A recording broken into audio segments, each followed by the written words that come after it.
Iran জানে আসন্ন যুদ্ধে বিশ্বের সবচেয়ে শক্তিশালী সামরিক শক্তির অধিকারী মার্কিন যুক্তরাষ্ট্র তাদের কাছে হারবে, আর এই আত্মবিশ্বাসী ইরানকে করে তুলেছে অজেয়। মধ্যপ্রাচ্যে যুক্তরাষ্ট্রের নিশ্চিত পরাজয় যে ইরানের জন্য গৌরবের তার বলার অপেক্ষা রাখে না। ইরানের পক্ষ থেকেই এসেছে সর্বকালের সাহসী বার্তা। ইরানের কাছে যুক্তরাষ্ট্রের পরাজয় ইতিহাসে স্বর্ণাক্ষরে লেখা থাকবে। দেশটির এত আত্মবিশ্বাসের কি উৎস সেটা অনেকেরই কৌতূহলের কারণ। কি করে এত বড় বড় হামলার পরও ফিনিক্স পাখির মতো বারবার ডানা মেলে দেশটি, সেটিও বিশ্বজুড়ে আলোচনার বিষয়।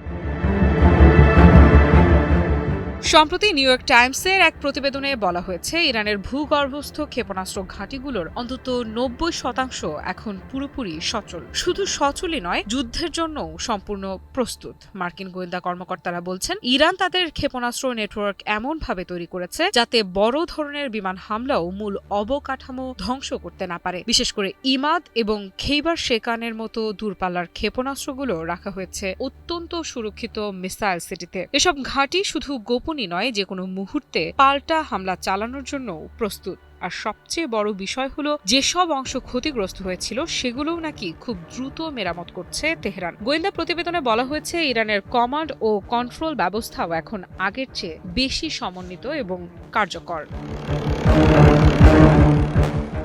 যে দেশটি যুদ্ধের রেশ কাটতে না কাটতেই নিজেদের ধ্বংস মেরামত করে শত্রুকে ধ্বংস করার জন্য প্রস্তুত হয়ে ওঠে, সে দেশ আত্মবিশ্বাসী না হলে আর কোন দেশ হবে? যেখানে বিশ্বের অন্যতম পরাশক্তি ইরানের পাল্টা হামলায় নিজেদের সামরিক সক্ষমতার প্রায় অর্ধেক খুইয়েছে। আগের মতো সক্ষমতা ফিরে পেতে মার্কিন যুক্তরাষ্ট্রকে অপেক্ষা করতে হবে 3 বছরেরও বেশি সময়।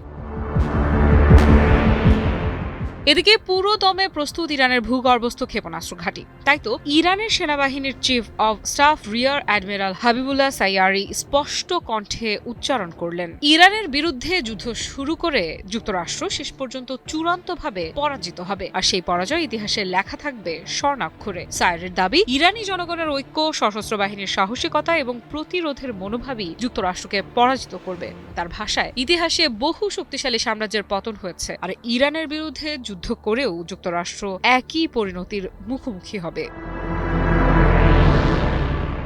এরপরেই তিনি তুলে আনেন ইরানের সামরিক শক্তির আরেকটি গুরুত্বপূর্ণ অধ্যায়। প্রথমবারের মতো ভূমধ্য সাগরে ইরানি নৌবাহিনীর উপস্থিতির কথা স্মরণ করে তিনি বলেন, আয়াতুল্লাহ আলী খামেনির নির্দেশনায় সব বাধা উপেক্ষা করেই সেই অভিযান পরিচালিত হয়েছিল। যখন ইরানি যুদ্ধজাহাজ বাব আল মান্দাব প্রণালী এবং লোহিত সাগর অতিক্রম করছিল, তখন শত্রুপক্ষ আতঙ্কে মৌমাছির মতো গুঞ্জন শুরু করেছিল। এই মন্তব্যের মাধ্যমে তিনি বোঝাতে চেয়েছেন, ইরান এখন শুধু আঞ্চলিক শক্তি নয়, আন্তর্জাতিক সমুদ্রপথেও নিজেদের উপস্থিতি জানান দিতে প্রস্তুত।